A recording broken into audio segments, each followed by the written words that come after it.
Coucou, c'est Coco de la télé de Cyrano, j'espère que vous allez bien. Je vous souhaite une merveilleuse année 2024.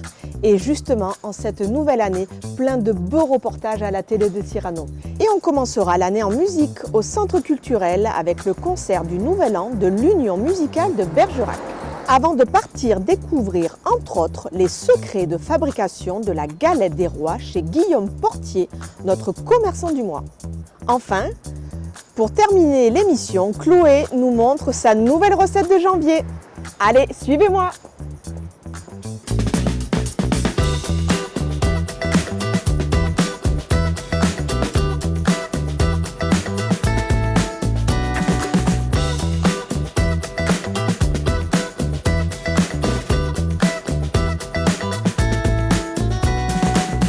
L'actualité du mois de janvier, c'est le concert du Nouvel An de l'Union musicale de Bergerac. Cette année encore, l'événement s'est déroulé à guichet fermé. Petite rétrospective.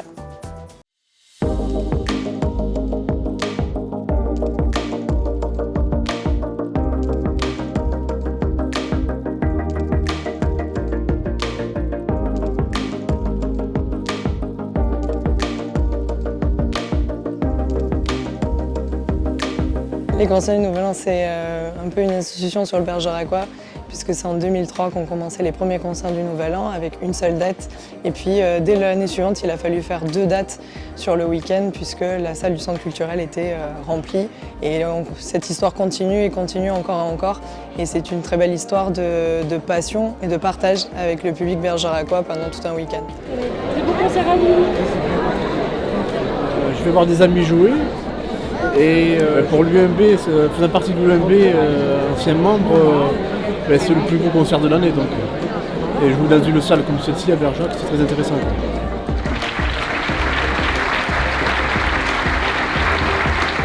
L'ensemble des musiciens est amateur, c'est ça qui est beau, il n'y a pas de professionnels. Et donc c'est en plus sur leur temps libre, ils se retrouvent toutes les semaines pour répéter ensemble.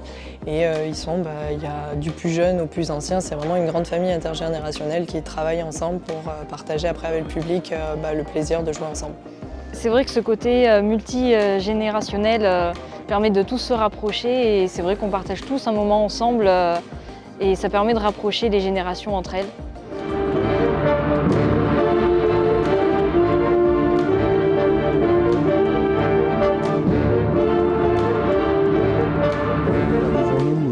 Tous les instruments, je dirais, qui font les airs, qui font les mélodies. Donc on a les flûtes traversières, on a de l'autre côté les clarinettes, on a les saxophones alto ou alti, comme vous voulez. Et puis progressivement, plus vous allez vers le fond de l'orchestre, plus vous avez des instruments graves. Et à la fin, tout à fait derrière, vous avez tous les cuivres et les percussions enfin pour terminer.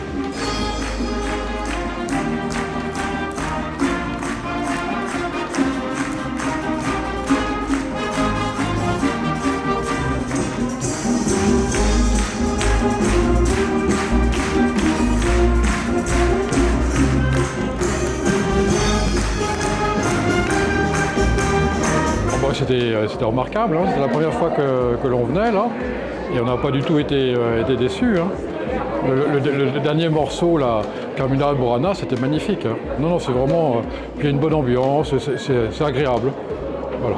Oui, je peux commencer à dévoiler quelques dates sur 2024. Il y a des beaux projets, notamment des concerts. Donc ces concerts-là, Symphonie pour une émotion, qui vont être joués pour ces concerts du Nouvel An, vont être rejoués dans d'autres communes, notamment dans le Lot-et-Garonne, mais aussi dans d'autres communes de la communauté d'agglomération bergeracoise, puisque c'est une volonté de l'UMB d'exporter la culture sur l'ensemble du territoire. Et puis on ira également rejoindre le Jazz Pourpre pour leur 20e festival, puisque c'est leur anniversaire et ils nous font l'honneur de jouer, d'avoir l'opportunité de jouer pour le festival Jazz Pourpre.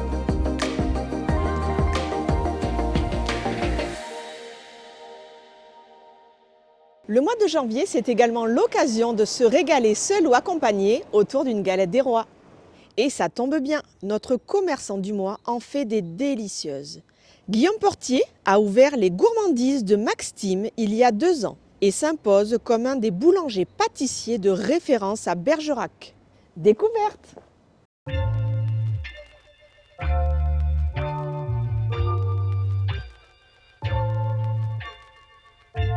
Bonjour, je m'appelle Guillaume Portier, je suis gérant de la boulangerie aux gourmandises de Maxime à Bergerac. 17 rue Perpinçon. Ça fait 21 ans que j'ai commencé l'apprentissage et ça fait 5 ans que j'ai ouvert ma première entreprise. C'est une passion, mais c'est vraiment, faut avoir vraiment je sais pas comment expliquer ça, mais le cœur à travailler la pâte, le toucher, toujours s'améliorer sur ce qu'on fait et que les clients soient contents, c'est le plus important.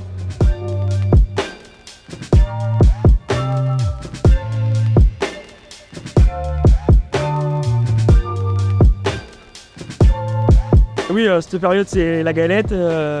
On est quasiment à vendre que de ça. On vend un peu moins de viennoiserie du coup parce que la brioche passe par-dessus. Mais voilà, c'est une bonne vente. Ça chiffre beaucoup. Enfin, faut pas cacher, c'est la meilleure pour les boulangers, c'est la meilleure période financière.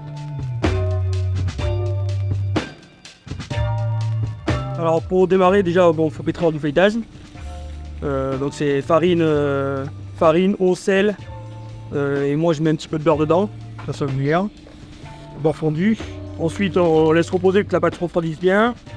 On tourne le feuilletage après. Donc c'est le tourage, c'est en fait c'est pâte, beurre, pâte, beurre, pâte, beurre, pâte, beurre. Ce qui va faire monter la galette en fait au four. Ça se passe sur 2 jours. Et donc du coup le deuxième jour, quand on a retrouvé le feuilletage, on laisse reposer et après on détaille les disques, les feuilletages. Et après, on met l'eau, ça colle le dessus, crème d'amande, la fève, faut pas oublier bien sûr, refermer et après on dort et on dessine. Voilà en fait ce que j'ai expliqué tout à l'heure, donc le feuilletage, différentes pâtes, beurre, face beurre, face beurre. Voilà, ça représente ça en fait. On voit plusieurs couches, en fait, c'est ça qui était gonflé, qui levait la pâte pour la galette. On essaie de faire quasiment tout maison, on est à 95% tout maison. Avec, on essaie de prendre des produits bon beurre, la bonne farine, on travaille tout sur le vin. Donc un petit peu à l'ancienne, amélioré mais tout à l'ancienne.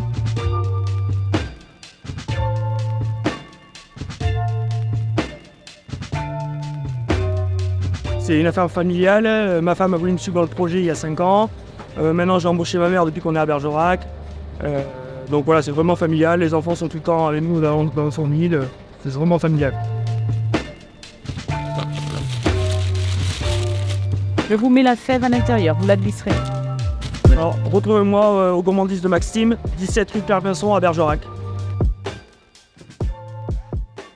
Partons dès à présent au restaurant L'Authentique découvrir la nouvelle recette de Chloé.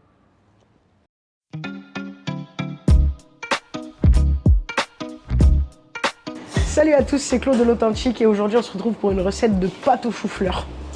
Sur le papier c'est un peu bizarre mais vous allez voir c'est excellent. Première étape, on va venir préparer notre chou-fleur. On enlève le cœur.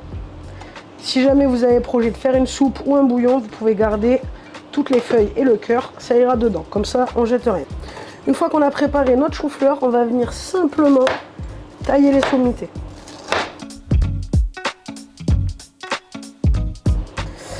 On va se garder quelques petites têtes de chou-fleur qui vont venir participer à notre dressage tout à l'heure. Hop, on va juste les laisser entières. On va se les mettre dans un petit plat sur le côté. Une fois qu'on a coupé nos petites sommités de chou-fleur, on va se les laisser sur le côté et on va passer à ce qui va les accompagner. Pour accompagner le chou-fleur, du coup, on est venu émincer quelques petites échalotes très finement et on va balancer ça en casserole. Je commence par mettre un joli filet d'huile d'olive. On va venir ajouter nos petites échalotes et on va venir ajouter nos petites sommités de chou-fleur.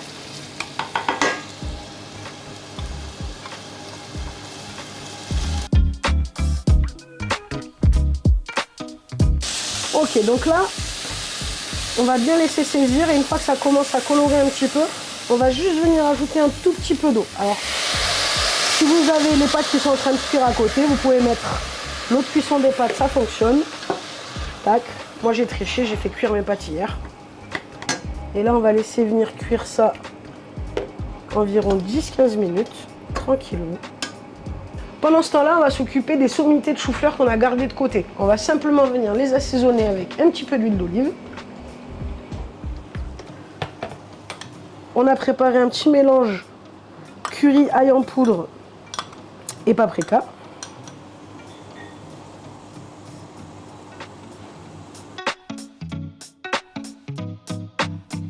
Ok, donc là, on est à la fin de la cuisson du chou-fleur. Donc vous voyez, j'ai rajouté encore un petit peu d'eau. Et là, on va venir assaisonner. Donc, le poivre. Tac. On se met une bonne rasade de sel. Tac. Et on vient remettre un petit peu notre mélange d'épices. Curry, paprika, ail en poudre. Bam. On va venir mélanger tout ça. Pour amener un petit peu d'acidité à la recette, on va venir se presser un demi citron vert. Pour le côté gourmand, on va venir ajouter une bonne grosse cuillère de mascarpone. Alors là, il n'y a pas de dosage. On se fait plaisir. Hop.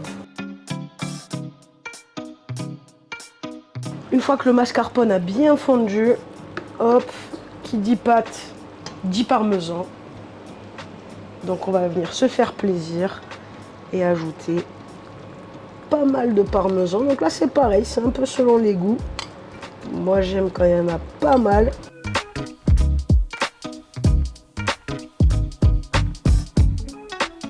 Comme on est très gourmand, on va rajouter un petit peu de lard grillé à l'intérieur. Donc là pareil, c'est une alternative. Si vous êtes végétarien, vous en mettez pas. Notre sauce est enfin prête. On va pouvoir balancer les pâtes qu'on a fait cuire à l'intérieur. Donc là, les pâtes, c'est libre choix. Moi, j'ai pris des spaghettis.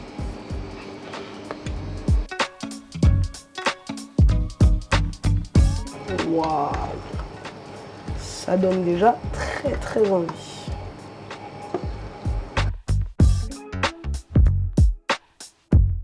Nos petits choux-fleurs grillés sont prêts.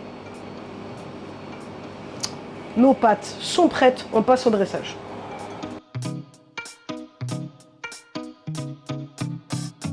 On va rajouter du parmesan parce qu'on aime le parmesan. On va venir mettre nos petits lardons grillés. On va venir ajouter nos petits bouts de chou-fleur. Bien grillé.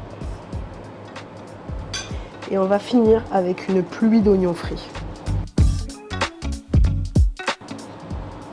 Et voici notre recette de pâte au chou-fleur et lard grillé.